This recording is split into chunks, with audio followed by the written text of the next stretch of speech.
Indoor training has become massively popular with cyclists in recent years.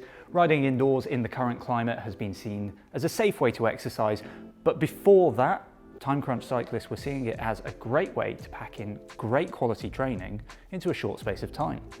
But there is one thing you're going to need before you start training indoors, and that is an indoor trainer. So we're going to take a look at some of the different types of indoor trainer. We've got some cracking examples here from Saris to help us explain the differences and what you might want to look for when you go to buy one.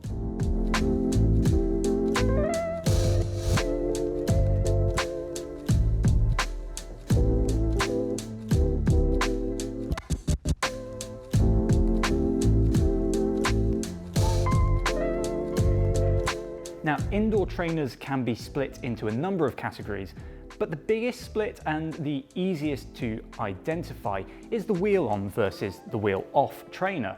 This is also where there is a split in price. Now, wheel-on trainers, like these two, are generally simpler and often cheaper. But if you're looking to get on Zwift or Ruvi or Trainer Road or any of those apps, then you'd be happy to know that you can still get connected with a wheel-on trainer.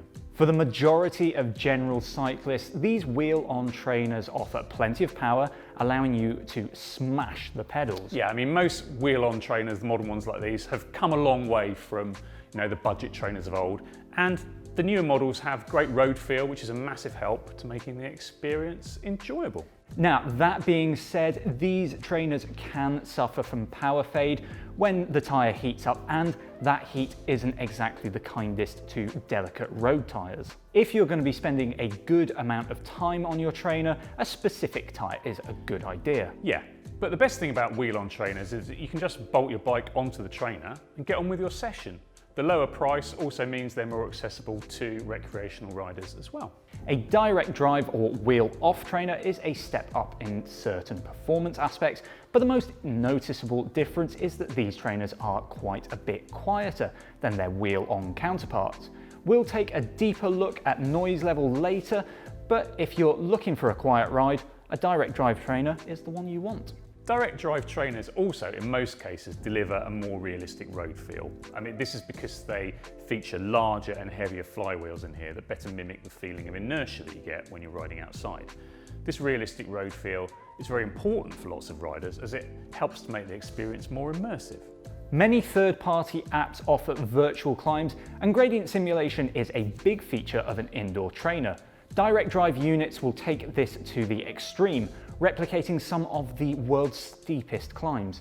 The H3, for example, well, that will do a savage 20%. Yeah, that's pretty steep. But while all this sounds great, you do have to remove the rear wheel every time you want to put the bike on the trainer, and that can mean you need to re-index the shifting. These trainers are also more expensive, although we are seeing trainers with impressive performance coming down in price. Whether a trainer will measure the power that your legs produce and the accuracy that it will measure it with depends on the trainer that you buy. Power measurement is almost ubiquitous on direct drive trainers. It's not just the domain of the direct drive trainer though. This Saris M2 is a wheel-on trainer with a power meter built in. That's great if you're on a lighter budget or you simply don't want to spend loads of money. Trainers without a power meter can still give you a power reading. I mean, take this Saris Fluid 2 for example. The resistance that the trainer provides at any given speed is known. So by using a speed sensor on the rear wheel, you can get an estimated power reading for your favorite training app. Noise is a big concern for many, regardless of whether you live in a detached house or even a flat. As a considerate neighbour or family member, you don't want to be annoying the people around you.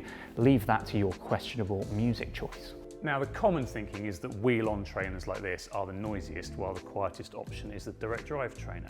This is generally the case, as the tyre roller interface causes more noise than the drivetrain of your bike, which is pretty much the only noise associated with a direct drive system. Now, besides the noise from the trainer, you'll also need to think about the surface that the trainer sits on. A hard wooden floor is a recipe for lots of vibrations that anyone living a floor below you will hear. Thankfully, you can combat the noise with a thick mat or some carpet. Now, noise is one of the key features that brands like Saris will highlight as one of the features of their trainers. So the H3, for example, is claimed to produce just 59 decibels when riding at 20 miles an hour. Now, for context, the drivetrain of your bike is probably going to be louder than that. Now, the type of resistance that an indoor trainer provides will determine the ride experience that you'll get from a trainer, especially when using one with a training app like Rouvy or Zwift. Yeah, the simplest resistance method is a fixed resistance where the level of the resistance in the trainer is not adjustable, and you can fine-tune that resistance with your bike's gears. Now, the cheapest trainers work this way, and they generally use a metal plate that spins through a magnetic field to generate the resistance. The next step up is to make the resistance adjustable, which basically involves moving the magnets closer to or further away from the braking disc. That can be a lever on the trainer, or like this Saris Mag Plus here, a handlebar mounted control lever so that you don't have to get off the bike just to adjust the resistance. Now, with a magnetic trainer, the resistance tends to increase in a linear fashion, so the harder you pedal, the more resistance there will be. But the maximum resistance is low compared to more expensive trainers. So they're good for steady state riding, they're not so good for sprint efforts and things like that. Progressive resistance takes this to another level with a non-linear increase in that resistance. The resistance ramps up as you go harder. Now that's more like riding outdoors because that's how air resistance works when you go faster. Yeah, so on a progressive trainer, spinning your legs during a warm-up will feel really easy. Smashing the pedals in an all-out sprint will feel very hard. One common way to get a resistance curve like this is to use a fluid rather than magnets to provide the resistance. That's how this Fluid 2 trainer works. Inside the resistance unit, there's an impeller, kind of like a steamboat paddle, and that pushes oil around. Now, smart resistance is the one that you want for the fully immersive experience on third-party apps like Zwift and Rouvy. This allows the app to control the resistance based on an in-app metric like gradient, and it can also fine-tune the resistance if you're riding in a virtual group by reducing the resistance to mimic the feeling of being in a rider's slipstream. Now, a smart trainer can also work in something called erg mode, and that is where the trainer will adjust the resistance based on your cadence and gear to hit a set power target. This makes trainers with smart resistance the best for virtual racing and training. Smart trainers commonly use magnetic resistance, often in the form of electromagnets that can be easily controlled, and the resistance change quickly. So both of the smart trainers we have here, we've got the wheel-on Saris M2, the direct drive Saris H3, they both have an electromagnetic resistance unit. Well, those are the techie things, but what about the practicalities of living with an indoor trainer? Thankfully, unlike an exercise bike, an indoor trainer can be folded up for easier storage. That, combined with the fact that you still have a bike that can be ridden outdoors, be that for leisure or commuting, makes an indoor trainer a more sensible option, especially if you don't have much room at home. Now, indoor trainers are made of strong stuff. They're meant to provide a solid base under the rider, and they need to cope with a lot of force, so don't expect them to be lightweight. This H3, for example, gets a 20-pound freewheel in there for a realistic road feel that we mentioned earlier. Then inside the body of the trainer, the H3 has its own cooling system. It's got power meter parts in that deliver the 2% accuracy for the power, sensors for speed and cadence too. Add that to the metal legs, and you're looking at a total weight of about 21 kilos. Attaching the bike is a simple case of securing the rear end of the bike to the trainer. Most trainers will use the quick release skewer or the through axle that is in your bike, or one that is specific to the trainer will be provided. There will be instructions included with your trainer, and it is important to follow them. Most modern trainers feature swappable end caps, so you can fit bikes with quick release skewers or through axles too. Now, staring at a blank wall for a few hours with sweat dripping into your eyes isn't the best fun.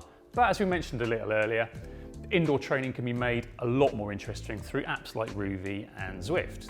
These immerse you in a virtual world and allowing you to ride famous roads or race with your friends, all with data supplied from a connected trainer. The best trainers for this immersive experience are the smart trainers like these. So while they cost more, it could be worth investing if you're planning on spending a lot of time riding indoors. If you really want to take your indoor riding to the next level, you can even buy something like this MP1 Infinity trainer platform from Saris, which is designed to give you a more realistic road feel. Now, this comes with a pretty expensive price tag, but they allow the bike to move underneath you like it would in real life. A trainer platform can make indoor riding more realistic and also more comfortable. The movement of the platform can relieve pressure on your saddle, your feet, your wrists and your arms.